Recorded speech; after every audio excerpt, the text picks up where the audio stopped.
Puducherry hope இயக்குனர் ஆகாய தாமரை குறித்து பன்னாட்டு கருத்தரங்கில் பேசினார். ஒரு சிறப்பு பார்வை. கொச்சியில் உள்ள ஜெயின் பல்கலைக்கழகத்தில் நடைபெற்ற ஆகாய தாமரை சிக்கல்கள் குறித்த பன்னாட்டு கருத்தரங்கின் 2ஆம் நாளில் புதுச்சேரி ஹோப் நிறுவன இயக்குனர் ஜோசப் விக்டர் ராஜ் உரையாற்றினார்.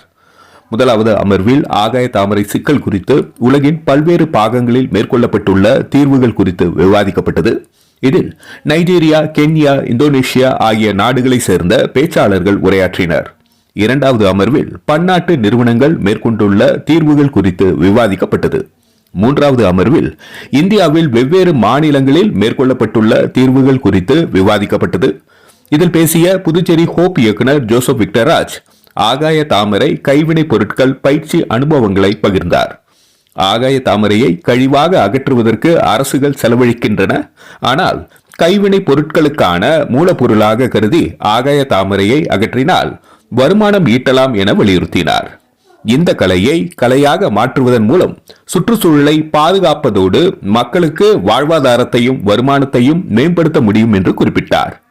மேலும் ஆகாய தாமரையில் இருந்து உரம், எரிவாயு, கைவினைப் பொருட்கள், காகிதம், நாற்காலிகள், விலங்கு தீவனம் போன்றவை தயாரிக்க அரசு துறைகளிடையே ஒருங்கிணைப்பு தேவைப்படுகிறது என விக்டர் ராஜ் வலியுறுத்தினார். பொதுப்பணித்துறை, ஊரக வளர்ச்சித்துறை, மாசு கட்டுப்பாட்டு வாரியம், நகராட்சிகள், வேளாண் பல்கலைக்கழகங்கள், வேளாண் அறிவியல் மையங்கள், கால்நடை அறிவியல் பல்கலைக்கழகங்கள் ஆகியவை ஒருங்கிணைந்து செயல்பட்டால் ஆகாய தாமரை அகற்றுதல் என்பது செலவாக இருக்காது, வருவாயாக மாறும் என்று குறிப்பிட்டார். 4வது அமர்வில் கேரளாவில் மேற்கொள்ளப்பட்டுள்ள தீர்வுகள் குறித்த விவாதங்களுடன் 2ஆம் நாள் நிகழ்வுகள் நிறைவு பெற்றன. நன்றி. மக்கள் மொழி செய்திகளுக்காக Saravanan, Puducherry. February and March, basically from World Wetland Day to World Water Day. We call it the block. Here it is called as commune in Pondicherry. So this festival also led to clearing the water bodies and also environment education to the school children from Monday to Friday, and then Saturday, Sunday, some green walk and also clearing the ponds like that. So in this process, the next step was like identifying the major problems of the water bodies and then doing some action. And then naturally, water hyacinth was identified, and 3 years ago, we started the training along with the like-minded organization with the support of Pondicherry Pollution Control Committee. And yeah, this is basically a simple the process. Because I am not trying to convert the already converted people. So we will just run through the slide. For this is like what is in the pond. Yeah, just run through. Yeah. So, and then we have been manually removing the water hyacinth from the ponds. Actually, we were also discussing with some of the people who are in like in the Kerala, they said none of science. So, but there we are paying around 900 to 1,000 rupees per a male worker for hyacinth from the pond. Yes, per day. Yeah. And then I am aware of the gender discrimination we are following in this one.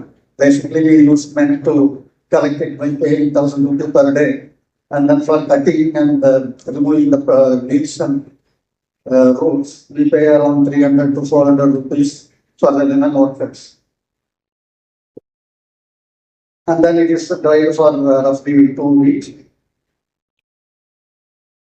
And then you must have seen the flattening machine in our stall. This is used for flattening the cylindrical stem into a flat stem. And with time permits, I will also express our opinion how to do it without any machinery also. And then there are so many questions who are doing, and basically the women central groups in the Pondicherry, and also right now we have also expanded our activities in Tamil Nadu in 2 districts. And basically all the trainings were women. And yeah, this is one of the process. And before I forget, like during our training programs in Tamil Nadu, since we were bringing people from some as resource persons. Basically, they are learning without much like language communication, only through like they are following the process and they are doing it, and that has been going on for 3 years. But now our first batch trainees, they have become trainers and they are conducting trainings for other resource persons. So I have been telling that during the trainings this year that these people are the first training in 2023 and now in the year 2025 they have been used as a trainers. And I also received some of the guidance for the presentation, best practices.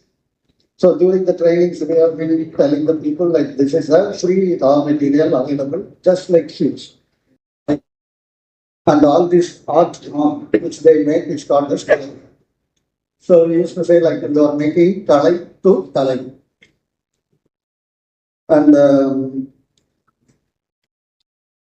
also the best practice, as you all know, like all the parts can be used, just like a plantain tree. Like all the parts are being used even in the water hires, right from roots, even from flowers, seeds, and of course the stems. And also, mostly the social workers also have the habit of blaming the government or finding fault with the government. But but I cannot help saying that so many years government is also removing the water hyacinth, but with the expense. But what we propose is the same removal with the insult. That's the best practice we showing here. And the challenges is like yesterday itself the speaker mentioned about NRVGA and but that is a problem as well as the solution for even the water hyacinth, and because different states follow different advocating with the government even to include the disaster rehabilitation work or disaster relief work as part of the NRVGA. Similarly, like we have been trying to impress upon the government and also the different parts of the government to include even for water hyacinth as raw material fully, like free of cost. But in some of the states we work, it is not part of the NRVGA and we have to separately spend the amount for collection. And also during this previous practice, also we have learned that our process of training and then getting order and then production, that is not seem to be like very viable. But whereas after we get the order, we can conduct training only in the particular product so that they become specialists in that particular product. That's the market. It can be marketed or the order can be fulfilled. And for the scalability and cost and sustainability, different parts of the government are doing their good work, but there is no convergence, and each department is focused on their own activities. In some of the states, I approached because of the success in Pondicherry Pollution Control Committee, I approached the Pollution Control Board in other states. Then they said, like, this is not our work, we go to rural development, they are focusing on that training aspects because you are basically training the women members and rural development. So if there is convergence even between one of the various development departments, that will be a very good model. And we feel that the town was Tamil Nadu Veterinary and Animal Science University, as well as there are hundreds of KVKs in the country, Kendra, and they can be also trained in meetings of various parts of water hyacinth. And if our initiatives like ICFR and the government bodies come with the training programs, then the KVKs will also actively participate in the program. Because then sometimes the NGOs of the government, basically if we ask for money, then they are easily understand the process. But if they say that we don't want your money, we want to send you ideas, they are not doubtful that like that. So government departments can train other government departments. And Yes. ஆகாய தாமரையின் ஆபத்துக்கள் என்ற தலைப்பிலே கேரளா கொச்சியிலே ஒரு பன்னாட்டு கருத்தரங்கம் நேற்று இன்று நாளை ஆக 3 நாட்களாக நடைபெற்றுக் கொண்டிருக்கின்றது. ஜெயின் பல்கலைக்கழகமும் எதிர்கால கேரளா திட்டம் என்ற அமைப்புகள் இணைந்து இந்த கருத்தரங்கை நடத்தி கொண்டிருக்கின்றன. பல பன்னாட்டு கருத்தாளர்கள் மற்றும் இந்த ஆகாய தாமரை ஆபத்தை வேறு நல்ல விதங்களில் பயன்படுத்தக்கூடிய வல்லுநர்களும் சர்வதேச அளவிலும் நமது தேசிய அளவிலும் இங்கு கலந்து கொண்டிருக்கின்றனர். புதுச்சேரி ஓப்பு நிறுவனத்தின் பிரதிநிதியாக நானும் இங்கு கலந்து கொண்டேன். இன்று பெஸ்ட் பிராக்டிசஸ் இன் இந்தியா என்ற தலைப்பிலே, அதாவது இந்தியாவிலேயே இந்த ஆகாய தாமரையில என்னென்ன விதமான நல்ல விஷயங்கள் நடைபெறுகின்றன என்ற தலைப்பிலே ஒரு 5 நபர்கள் பேசியதில் நானும் ஒரு பேனலிஸ்டாக பேசினேன். இதில் குறிப்பாக ஒப்பு நிறுவனம் 2023 முதல் ஆகாய தாமரை தொடர்பான கைவினை பயிற்சி அதை குறித்து எடுத்துரைத்தேன். மேலும் அரசு ஒவ்வொரு ஆண்டும் பல்வேறு அளவிலே ஏறக்குறைய பல கோடிகளை செலவழித்து ஒவ்வொரு ஆண்டும் ஆகாய தாமரையை அகற்றிக் கொண்டிருக்கின்றது. இதுல இப்போது செலவுடன் நம்ம ஆகாய தாமரையை அகற்றிக் கொண்டிருக்கின்றோம். ஆனால் இதை முறையாக செய்தால் வருமானத்துடன் நம் ஆகாய தாமரையை அகற்ற முடியும்.